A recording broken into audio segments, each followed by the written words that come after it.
How's it going, everybody? My name is LuckyBunz. In today's video, I'm going to be going over everything you need to know for the Psychic Spectacular event in Pokemon GO. With that being said, let's go ahead and get started. So first of all, this event is going to be taking place from September 18th at 10 AM to September 22nd at 8 PM, local time. Now the bonuses are going to be as follows. We're going to get 2 times Catch Stardust, and you're also going to get additional candy and extra large candy for nice throws or better. For the extra large candy, you have to be level 31 or higher to get this. Now for the debut Pokemon, we're going to have 2 Pokemon here. The first one is going to be Hattena. This is going to be a rare spot in the wild, but you can also hatch it from 7km eggs and find it in field research quests. Now exactly how good is the final evolution of Hattena, Hatterene? So Hatterene is going to be a Psychic and Fairy-type Pokemon. It has access to both Charm and Dazzling Gleam along with Psycho Cut plus Psychic, so you could either run it as a Fairy type or a Psychic type. In terms of overall meta relevance though, as a Psychic type attacker, it is significantly worse than Mewtwo, but then again, most Psychic types are. Still, this is going to be a rare Pokemon to obtain, so there's really no budget functionality behind it to justify the decrease in power. Now in terms of meta relevance as a Fairy type attacker though, it looks to be slightly worse than Gardevoir, which isn't actually that bad, but it's not top of the meta either. Your top options are still going to be Enamorous Incarnate, Xerneas, along with Shadow Gardevoir and Mega Gardevoir. Now in terms of PvP, it doesn't look like it has the right moveset to be any good, but PvPoke hasn't actually added it into their system yet, so we're going to have to wait and see how this Pokemon actually fares against the overall meta. Honestly though, given how similar it is to Gardevoir, I really don't think this Pokemon is going to be that good in PvP. Now I also mentioned that we're going to have a second debut Pokemon, and that Pokemon is going to be Dynamax Beldum, which is going to be debuting in 3-star max battles. This is going to be the most difficult max battle we've actually gone up against, because the initial ones that we had were all 1-star. So make sure to have your Charizards ready for battle with a Fire-type fast move. That is going to be really important. If you guys don't actually have a Dynamax Charizard yet, that is completely fine. You could just go with Charmander or Charmeleon. Charmeleon is going to be the second stage evolution, and that only costs 25 candy to evolve from Charmander, so that should be pretty accessible for most of you. Once again, make sure to have a Fire-type fast move though, that is really important. Now you can also go ahead and use Dynamax Greedent as well, which evolves from Skwovet. You basically want to equip this with Bite plus Crunch, and you should be good to go. Having Mudshot as a fast move will also work well since Steel is going to be weak to ground. Beldum is going to be a Psychic and Steel type Pokemon, which means it's going to be weak to Dark type moves as well as Ground type moves, so Greedent is a perfect option to use against this. We'll definitely make sure to spend some more time going over Dynamax Beldum and its evolution Dynamax Metagross later on in this video, but for right now let's quickly go through the wild encounters, field research, and 7km eggs. So from the wild encounters, you're going to have access to Ralts, Spoink, Gothita, Solosis, LGM, Spritzee, Swirlix, Inkay, and Morlul. And then as the rare spawn, you're going to have access to Hattena. No surprise there. Now from the special 7km eggs, you're going to have access to Mawile, Chingling, Esper, and Hattena. And then finally from the field research quests, you're going to have access to Gothita, Solosis, LGM, Spritzee, Swirlix, Morlul, and Hattena. Every single Pokemon that I just mentioned has a chance to be a shiny except for Hattena. On top of that, Morlul actually has a boosted shiny rate specifically from field research quests. So if that is one of your target shiny Pokemon, make sure to be doing those. Like I mentioned earlier, we're going to spend some more time going over the meta-relevant options you want to focus on later on in this video, but for right now, let's focus on the legendary and mega raids that are going to be available in rotation. So first of all, we have Groudon available in legendary raids. This is going to be available from September 14th to September 26th. This is the best ground type attacker in the game with its signature move, Precipice Blades. Now with that being said, do you actually need to have Precipice Blades? I want to say yes, but also no. Like if you don't have that many elite TMs, like you don't need to worry about giving to it unless you actually get the hundo, in which case that would be a different story. But for like most of your Groudon that you end up catching, don't worry about it not having Precipice Blades. Mudshot plus Earthquake is going to be your next best option, and that'll work completely fine. We're currently going through a lot of raid changes right now in Pokemon GO for anybody who's like not up to date, so there's a lot of moving pieces at the moment. In terms of overall meta relevance though, Groudon is still going to be one of the best Pokemon to focus on getting, so ignore everything that's kind of changing right now. I guarantee once we're done with all the changes, Groudon is still going to be the GOAT. Keeping that in mind though, raids are significantly more difficult right now, so I would not go in thinking you can actually get this done with a small amount of trainers. You will need a decent amount of trainers to actually get these raids done, because if it's anything like Kyogre, which according to my comment section recently it definitely is, Groudon is going to be spamming Solar Beam, Earthquake, and Fire Blast. Your Pokemon are going to get knocked out incredibly fast, so stock up on revives and stock up on potions because you're definitely going to need them. And make sure that you are coordinating with traders ahead of time to party up and get that extra damage bonus, because against these raid bosses right now, guys, like it is more difficult than it has ever been in Pokemon GO. Putting that aside though, Groudon also has meta relevance in the Open Master League as well, so again, it's just a really good Pokemon to focus on getting. Like it is worth going through all the trouble and the difficulty right now. Trust me, Groudon is definitely the GOAT. Next up, let's talk about Mega Houndoom though, which is going to be available from the same rotation period, September 14th to September 26th. Currently, this is the second best Dark-type Mega in the game right now, next to Mega Tyranitar. although it is a pretty big downgrade compared to Tyranitar. So if you don't already have a Mega Tyranitar, this would be a good option to focus on.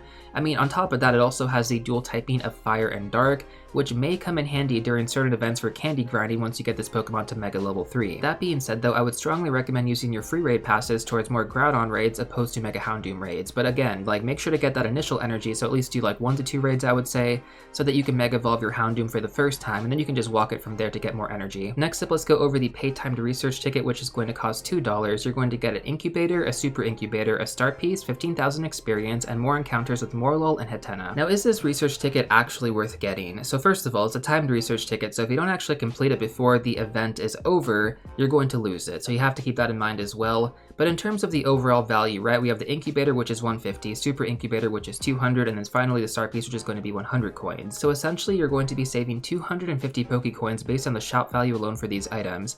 In my opinion, I feel like that's definitely worth it, right? You're getting a value of 450, you're only spending $2, and you're going to get 15,000 experience plus the encounters for free essentially after that. So yeah, when it comes down to it, I do think this is worth it, but again, it really depends on how you actually value these items. I know some players don't really care that much for incubators, I'm definitely in that boat, but as always, I'm just here to provide you guys with the analysis. It's totally up to you what you want to do. Moving on, let's also talk about the collection challenge. So from this, you're going to be able to get Stardust, experience, and a Hattena encounter. So for those of you guys that are unsure if you're going to actually even encounter Hattena during this event, this will be a good way to at least get a guaranteed encounter with it. Most of the time, these collection challenges are pretty easy to get done. Just play the event like normal, catch a bunch of Pokemon, evolve them to their respective evolutions, and now you're good to go. Next up, let's go over PokeStop XXL Showcases, which are going to be featured during this event.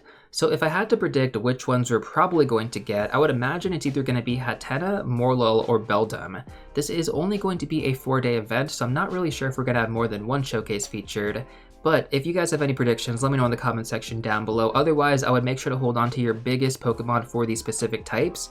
Again, this is purely off my predictions though. Now the reason why I recommend doing these showcases, or at least focusing on getting XXL versions of these Pokemon, is because if you're able to place first or second, you can get some really good premium items in game, like lure modules, lucky eggs, start pieces, especially if you win multiple showcases, like you just get even more stuff. So as a free-to-play player, like this has been a godsend for me. Like in terms of getting start pieces, I've been getting so many from showcases. Like I don't win showcases all the time, but when I do, man, it is just so great to stock up on those premium items. Next up though, I want to talk about Wobbuffet Spotlight Hour. So actually this event is going to take place before the Psychic Spectacular event even starts. This Wobbuffet Spotlight Hour is going to take place on September 17th at 6 p.m. local time. So the special bonus for this event is going to be 2x catch experience, which we'll talk about later on in a second here. But basically Wobbuffet, what's so good about Wobbuffet? So Purified Wobbuffet in the Open Great League was the main appeal to this Pokemon, but unfortunately with the recent meta changes after Season 20, this Pokemon is no longer meta relevant in that format. That being said though, I do think it's still worth grinding out the extra large candy during this Spotlight Hour, because this Pokemon may become meta relevant to get at some point in time once we get another shakeup. Not to mention, it's also going to be a fantastic gym defender. Like, it is arguably one of the best gym defenders. Now, some of you might be wondering, what makes Wobbuffet such a good gym defender? Well, first of all, it's going to be its typing, right? Most of the time, people drop in, defenders that are going to be weak to fighting types. So everyone's going in using Machamps, but Wobbuffet is going to be a psychic type that resists fighting type moves. And then on top of that, it's also going to have a really low CP, so it benefits from the CP decay formula. Basically, the higher the CP of a Pokemon, the faster it's going to decay in the gyms, but the lower the CP of a Pokemon, the slower the decay.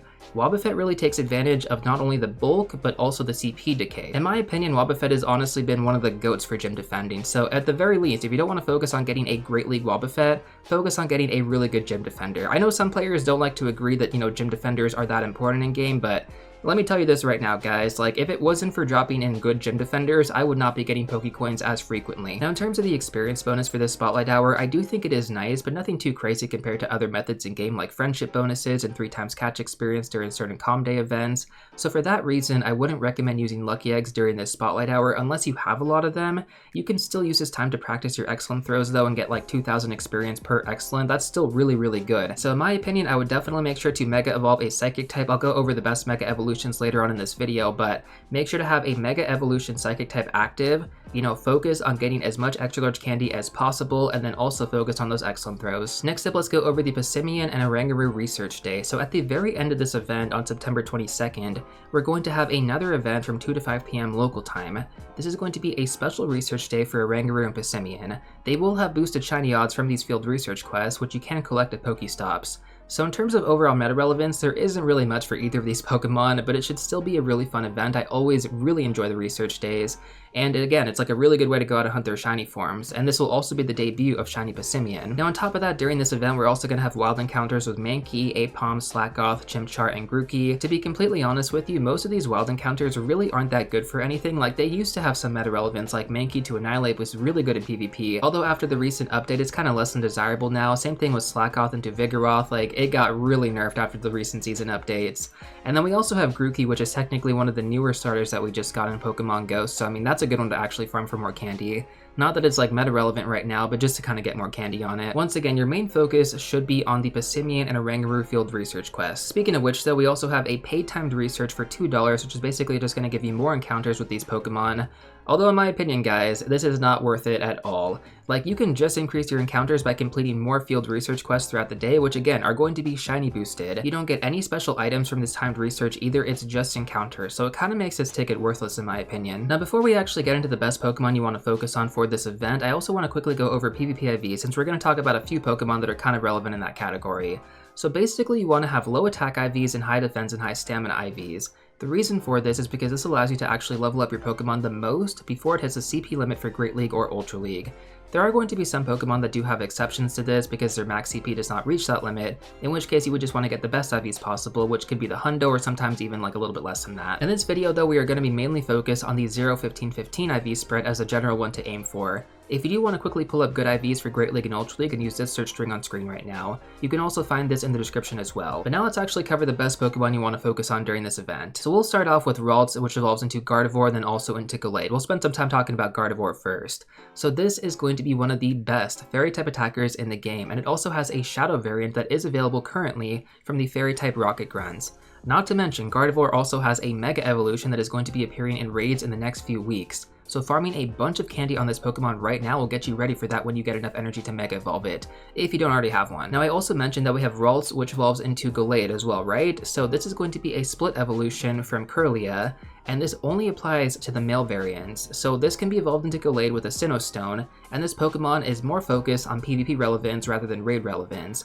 This will have play in the Great League and Ultra League metas, and the ideal moveset you want to run is going to be Psycho Cut plus Leaf Blade in close combat. This Pokemon has been meta relevant for years in PvP, so if you don't already have one built, this would be a really good time to go out and hunt for one. So basically all around, Ralts should be a top priority Pokemon you guys hunt during this event, whether you decide to go for Gardevoir or Gallade. The next Pokemon I want to talk about is going to be Swirlix, which evolves into Slurpuff. This Pokemon has meta relevance in the Open Ultra League, and it will require extra large candy to power it up if you get a good IV spread. This Pokemon might also have some play in the limited Great League metas, like I have seen it actually have some relevance there, so it could be worth hunting a good IV spread for that league as well if you guys are interested in PvP a little bit more. Now personally speaking, I tend to focus on the Open League metas rather than the limited cups, but it's totally up to you. Speaking of Open Leagues though, let's go over a super meta relevant Pokemon that's going to be available. That's going to be Inkay, which evolves into Malamar. After the recent meta shakeup, guys, for Season 20 of GBL, Malamar became one of the top meta picks for both of these metas. It is literally within the top 10 right now, for Great League and for Ultra League, which is just insane. This Pokemon has been slept on for a long time, but now is your chance to actually go out and grind the candy for Inkay and get your hands on this super meta pick. Also, for those of you unaware how to actually evolve Inkay, you have to flip your phone upside down in order to actually get this evolution to work. Now, for those of you who don't know, this is actually a nod to the main series games where you would have to do the exact same thing. The next Pokemon that we're going to talk about is going to be Morlul. Now, this Pokemon doesn't have any meta relevance currently, but it does offer boosted Stardust and a boosted Shiny Rate during this event from Field Research Quest. So in my opinion, I feel like that's what makes this Pokemon a top priority to focus on. I mean, for Stardust alone, that's enough reason for me to focus on this. Although keeping that in mind, this Pokemon does have a pretty low catch rate, so I would recommend having some raspberries on hand, as it can be quite difficult to catch without them. Next up, let's talk about the Dynamax starters that are going to be available from the Max battles. So let's go over Bulbasaur, Charmander, and Squirtle. Basically, we're going to continue to have these Dynamax starters available until the end of the month, so the entirety of this event. If you guys have not been using your max particles on these Pokemon, I would encourage you to do so. Like, I already have a few videos up going over these max battles, so if you guys want to find out more information on how they work and which Pokemon you really want to focus on, you can find those videos linked in the description down below. Every single one of these Pokemon, though, is going to be quite meta relevant in the future, and so basically getting good IVs on them now is going to get you prepped for the potential opportunity in the future where we can evolve them to get their legacy movesets for free. They can also be shiny from these raid battles, although the shiny rate is currently unknown at the moment, but there is a good incentive to focus on these Pokemon, whether that's for meta relevance or for a potential shiny. Now, we talked about Dynamax Beldum earlier on in this video, as that's going to be the debut Pokemon, so this Pokemon is going to evolve into Metagross. Like I mentioned earlier, this is going to be a tier 3 max battle raid boss, so it's going to be more difficult than the other starter Pokemon that you have available, so like if you don't have that many starters yet, focus on those for at least a few days, and then focus on Beldum for the remainder of your time. Again, even leading up to this event, you could just take care of the starters and then just focus on Beldum the entirety of this event. That's probably what I'm gonna do. But again, it kind of depends on what Dynamax raids you guys have in your area. Like sometimes Beldum just won't be near you, and that's just what it is. Anyways, so let's focus on the evolution for this Pokemon Metagross, which can learn the exclusive legacy moveset Meteor Mash. Now, we recently had a Calm Day Classic for Beldum a few weeks ago, which basically means you will be able to evolve them during December Calm Day to get this moveset for free. Like, I'm not kidding when I say this, guys. Meteor Mash makes Metagross like 10 times better. Now, of course, you guys can go ahead and evolve your Beldum into Metagross if you really want to, although I would really recommend against that. Now, for the remainder of the Pokemon that I didn't cover in this video, it's most likely because they're not going to be meta relevant, or you just can't really get a good IV spread for Great League or Ultra League, so it's not really ideal to hunt them.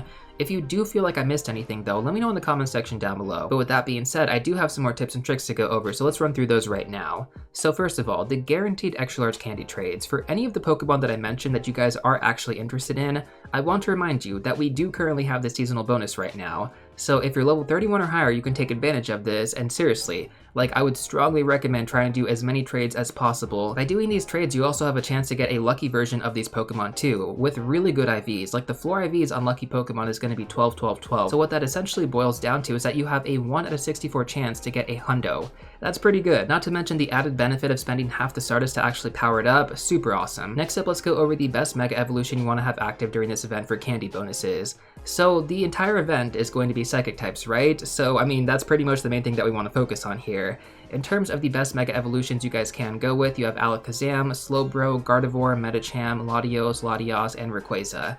And I know what you're thinking, Rayquaza is a Dragon and Flying type, why does it boost Psychic? Well, it just does, man. I can't really explain that to you, but it just does. Now with that being said though, whichever one of these you guys do have at Mega Level 3, I would prioritize that one over the others for increased candy and extra large candy. Keep in mind, if you don't have that much energy for any of these Pokemon, but you have multiple of them, you could also alternate using them throughout the event. Next up, let's go over some catching tricks to help you guys get some more candy as well. Again, one of the main bonuses for this event is going to be candy bonuses focused on throws. So ideally, you do want to be aiming for great or excellent throws at the very least throughout this event.